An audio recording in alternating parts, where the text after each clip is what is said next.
I can't really tell who is the bigger badass, who's the bigger asshole, who's the bigger evil motherfucker between Zeref and Acnologia. Because last chapter you have Zeref not giving a shit.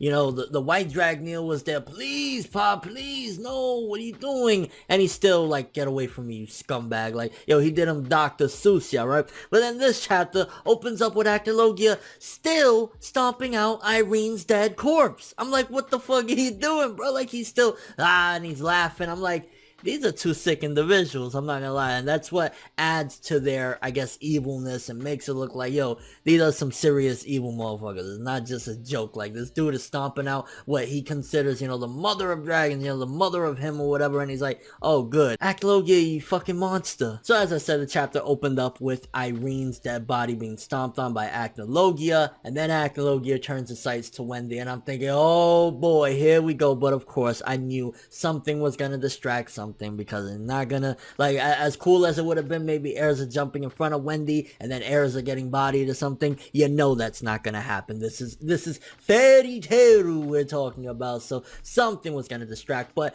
to be honest with you, like, I've seen a lot of the feedback for this chapter and people are, you know, slandering it and, you know, saying it was shit or whatever, but I was looking at the chapter and I was like, okay, because, you know, when Jellal jumped in, one of the things I'll say, maybe his barrier magic probably shouldn't have been affected, because again, this is Acnologia. Now, we don't know the difference between his strength when he's in his normal human form compared to his dragon form, but I'm imagining there's quite a bit of a jump from there to there. But then again, Erza did say in his human form that his magic was beyond what it even was in Tenrojima, and he wasn't in his human form in Tenrojima, so maybe he could very well be just as strong as at the very least he was back then, or even stronger just in his human form alone. But nevertheless, that's probably one of the things I would say, okay, you know, maybe it was a bit too much that he was able to deflect, but then again, we don't know exactly how this magic defense, you know, works or whatever. So when he jumped in and used that, I was like, okay. But if you look at, he gave this motherfucker everything he had. He did the Grand Chariot, what was it, the 9 stars, like, yo, he went in with everything he had,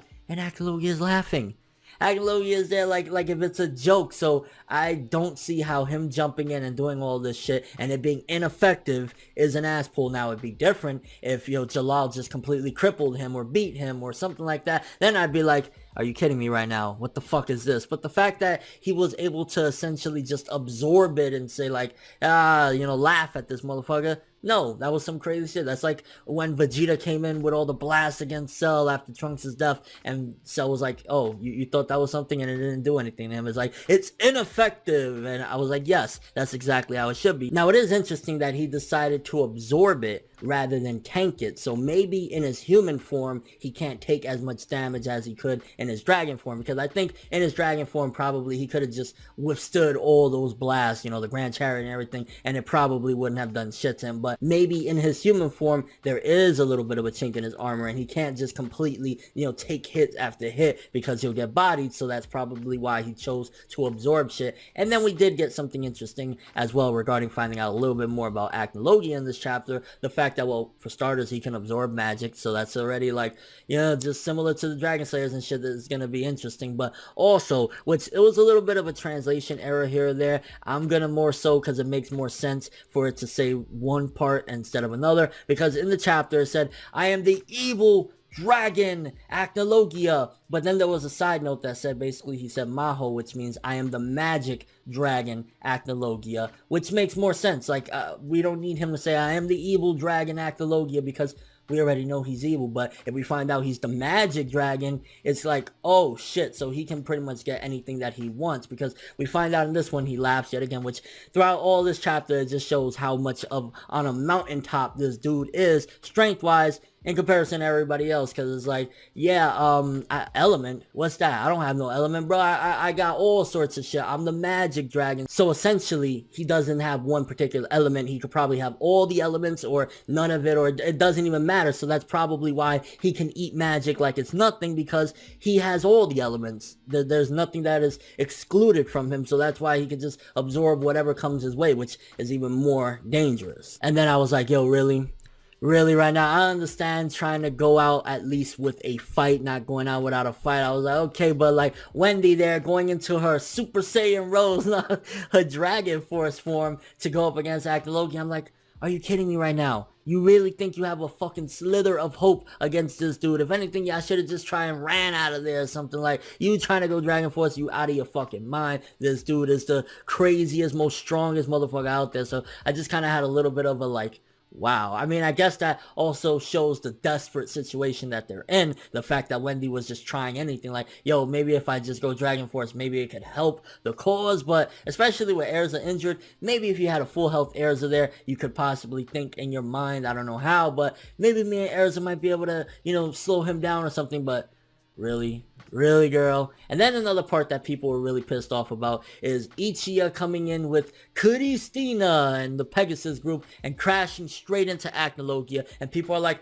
how the hell didn't Acnologia see that? Which, I mean, okay, for starters, this dude is manically laughing there. He's in the middle of combat, and yeah, it does seem like bullshit, but we've seen that in Fairy Tail time and time again, where like dragons, giant dragons are creeping up on people and big monsters. It's like, there's nothing really new here. And honestly, I guess you could throw the argument out that he was distracted. He was there, he was getting ready to kill these two. He's having a ton of fun, essentially, laughing here, ready to body these motherfuckers. And then they came through really quick. I mean, it's magic at the end of the day, and it's Fairy Tail. Come on now. And also the fact that the ship wasn't able to like kill him or something. Like, he literally was getting back up as they were like, you know, leaving on the ship or whatever. So it's not like the ship was able to just completely obliterate him. But yo, a giant ship just crashed into this motherfucker, and it didn't really do that much to him. I think that speaks a lot, again, on how fucking powerful this guy is, Acnologia. I mean, come on now. And then they have a certain plan. They're gonna drive him out of Magnolia, and if they take him to a certain place, they might be able to do something to him. What could that very well be?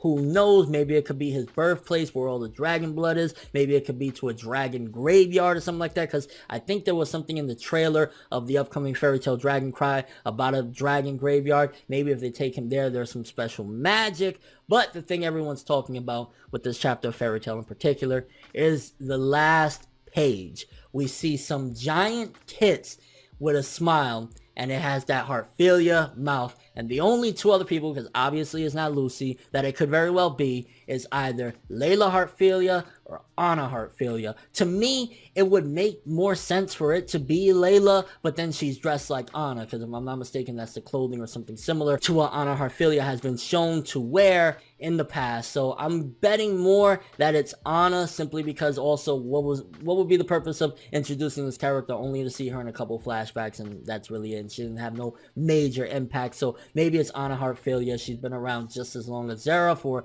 they used some sort of thing, or maybe she came through when Eclipse happened or something like that, or maybe she did Eclipse herself. But I'm betting it's more so Anna and not Layla. It could be Layla, because this could finally be the answer we were waiting for all this time. Like, what happened to Layla Heartfilia on 777? This could very well be her as well. So it's interesting, and honestly, it was a nice cliffhanger. And honestly, this chapter as a whole, it was a pretty damn good chapter. We had pretty much utter despair for Erza and Wendy. Jellal jumped in, gave it everything he fucking had, and Acnologia laughed. We found out about Acnologia's power, that pretty much he's the magic dragon itself. Like, he can eat anything that he wants, and he won't get sick, unlike Natsu and them, where they have, you know, if Natsu eats anything other than fire, he gets sick, and he could potentially die, even though that's never been the case, really. He's never died or been close to death from eating different shit. He just got sick. Also, we found out in this chapter that, yeah, Acnologia, he could tank a ship. Granted, there was the argument that how did a ship sneak up on Acnologia? You could argue that he was distracted and he was just having too much fun.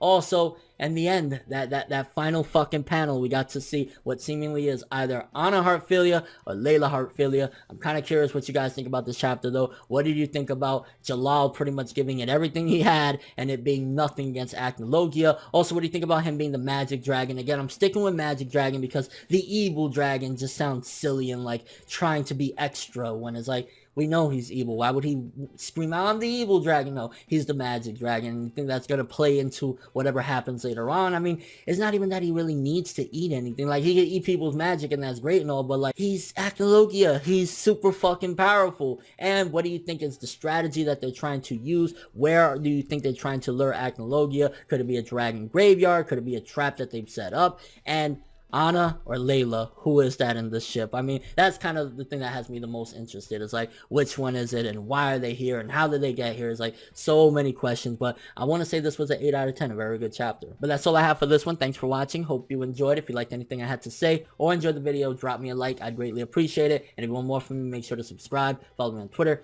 Instagram, and stalk my Facebook to get more when the video ends. I'm ForneverWorld, and as always, people, have an awesome day.